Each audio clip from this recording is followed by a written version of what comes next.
Welcome, tech enthusiasts and AI aficionados, to another mind-bending episode of Mapping the AI Frontier. I'm Mark, your guide through the digital wilderness. And I'm Tom, the Robin to Mark's Batman, minus the cool gadgets and questionable fashion choices. Today, we're diving deep into the world of generative AI, where models aren't just born, they're raised, nurtured, and sometimes sent to digital boot camp. We're talking strategies for continuous learning and model improvement.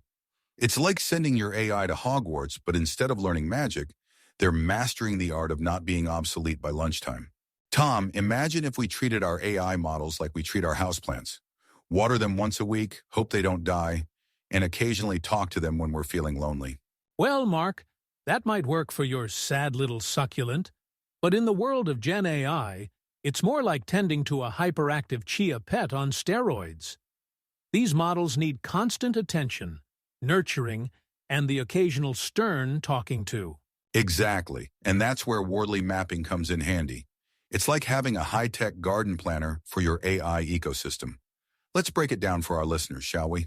All right, folks, picture this. You've got your shiny new AI model. It's like having a newborn baby, except it won't wake you up at 3 a.m. crying. Hopefully. Unless you've programmed it to do that, Tom. But let's not give our listeners any ideas. The first step in our continuous learning strategy is to map out your model's current capabilities and performance metrics. It's like creating a report card for your AI, but instead of grades, you're tracking things like accuracy, processing speed, and how many times it's tried to take over the world. Right. And once you've got that baseline, you need to identify areas of high uncertainty or rapid evolution on your map. It's like playing Where's Waldo? But instead of finding a guy in a striped shirt, you're looking for the parts of your AI that are most likely to go haywire or become obsolete faster than you can say singularity. Now here's where it gets interesting. One key approach to keeping your AI on its toes is implementing a robust feedback loop system. It's like creating a never-ending cycle of learning, but instead of lather, rinse, repeat, it's more like process, analyze, improve, repeat. Absolutely, Mark. And you know what? I once heard a government AI advisor say, those organizations that establish clear, measurable feedback mechanisms consistently outperform those that rely on ad hoc improvement strategies. It's like the difference between a well-oiled machine and a rusty old bicycle with square wheels. Square wheels? Now that's an image. But you're right, Tom. It's not just about collecting data on how your model is performing. It's about creating systems to rapidly incorporate those insights back into the development process. It's like giving your AI a constant stream of brain food, minus the risk of it getting a sugar rush and crashing your servers. Now let's talk about the modular approach to model architecture. It's like treating your AI system as a giant Lego set, where each piece is a different component that you can swap out or upgrade as needed. Exactly, Tom. By breaking down your Gen AI system into discrete, interchangeable components on your Wardley map, you create opportunities for targeted improvements without disrupting the entire system. It's like being able to upgrade your car's engine without having to buy a whole new vehicle. And let's not forget, this approach also allows for more agile responses to emerging technologies or shifting market demands. It's like being able to add a flux capacitor to your DeLorean without having to rebuild the entire time machine from scratch. Now here's a wild idea, Tom. What if we told our listeners that in the world of Gen AI, collaboration and knowledge sharing are crucial? It's like a giant AI potluck where everyone brings their best algorithms to the party. I love that image, Mark. And you know what? A senior AI researcher once told me, in Gen AI, your biggest competitive advantage is often your ability to learn and adapt faster than others, not necessarily having the best model at any given moment. It's like being the quickest kid on the playground, not the strongest. Exactly. And Wardley Mapping can help identify potential collaboration opportunities and knowledge gaps that could be filled through strategic partnerships. It's like creating a treasure map, but instead of X marking the spot for buried gold, it's pointing you towards the next big breakthrough in AI technology. All right, folks, it's time to put on our cartographer hats and dive into the Wardley map for this episode. Tom, would you do the honors of setting the scene for our listeners? With pleasure, Mark. Imagine, if you will, a map that's less X marks the spot, and more Y-axis marks the evolution.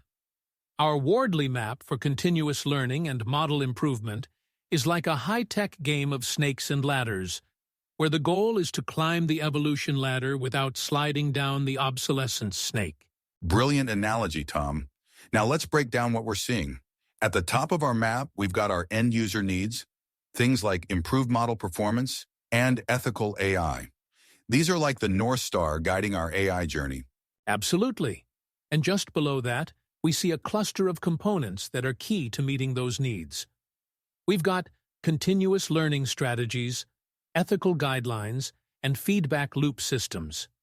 It's like the AI equivalent of eating your vegetables.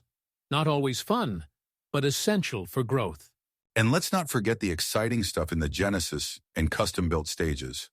We've got AutoML and neural architecture search positioned as evolving components. It's like watching the AI equivalent of the Industrial Revolution unfold before our eyes. You're right, Mark. And what's fascinating is how these cutting-edge technologies feed into our core model improvement process. It's like having a team of AI scientists working 24/7 to make your model smarter, faster, and hopefully less prone to existential crises. Now, the map also highlights the importance of ethical audits and external ethics boards. It's like having a conscience for your AI, making sure it doesn't go all Skynet on us while it's busy improving itself. Exactly. And that's a crucial point. As our models get smarter, we need to make sure they're not just powerful, but also responsible. It's like raising a super-intelligent child. You want them to be brilliant, but you also want them to play nice with others, and not, accidentally take over the world. Couldn't have said it better myself, Tom. And that's the beauty of this Wardley map.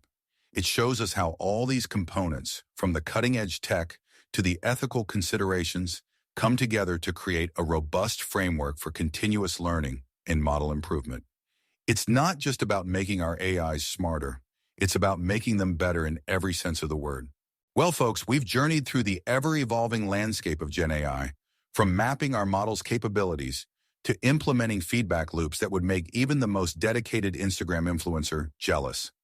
We've learned that in the world of AI, if you're not growing, you're practically fossilizing. That's right, Mark. And let's not forget the importance of collaboration and ethical considerations. After all, we want our AIs to be more helpful assistant and less world-dominating overlord. Although, I must admit, the latter would make for a more exciting podcast episode. Easy there, Tom. Let's not give our AI listeners any ideas. To all our human listeners out there, remember, keep learning, keep improving, and always know where your AI's off switch is located. Until next time, this is Mark. And Tom. Signing off from Mapping the AI Frontier. Stay curious, stay innovative, and may your models always be learning.